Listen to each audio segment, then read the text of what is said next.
நான் திரும்ப வருவேன். முகமது யூனூஸ் அனைத்திற்கும் பதில் சொல்ல வேண்டும். திடீர் என ஆவேசமான ஷேக் ஹசீனா.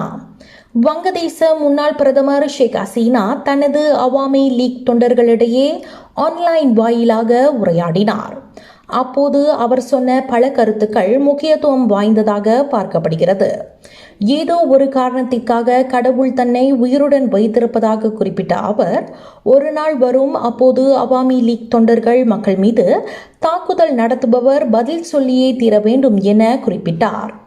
கடந்த பல ஆண்டுகளாக வங்கதேச பிரதமராக இருந்தவர் ஷேக் ஹசீனா.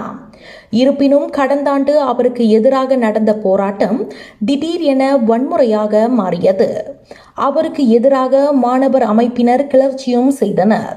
இதனால் வேறு வழி இல்லாமல் அவர் வங்கதேசத்தில் இருந்து வெளியேறி இந்தியாவில் தஞ்சம் புகுந்தார். இதற்கிடையே ஷேக் ஹசீனா இப்போது தனது தொண்டர்களுடன் ஆன்லைன் வாயிலாக உரையாற்றினார்.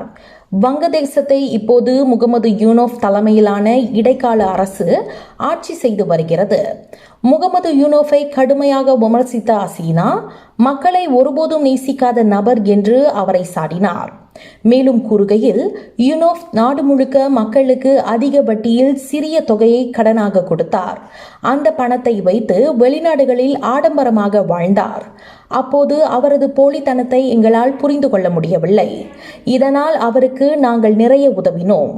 ஆனால் மக்கள் பயனடையவில்லை. அவர் தனது நலனின் மட்டும் கவனம் செலுத்தினார். பின்னர் அவருக்கு அதிகாரத்தின் மீது ஆசை வந்தது.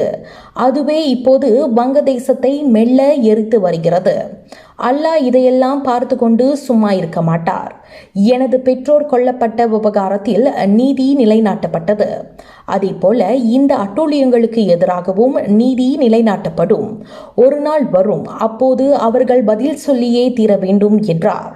அப்போது அவாமி லீக் தொண்டர் ஒருவர் ஷேக் ஹசீனாவிடம் எப்படி இருக்கிறீர்கள் என்று கேட்டபோது, நான் உயிருடன் இருக்கிறேன் என்று மட்டும் பதிலளித்தார்.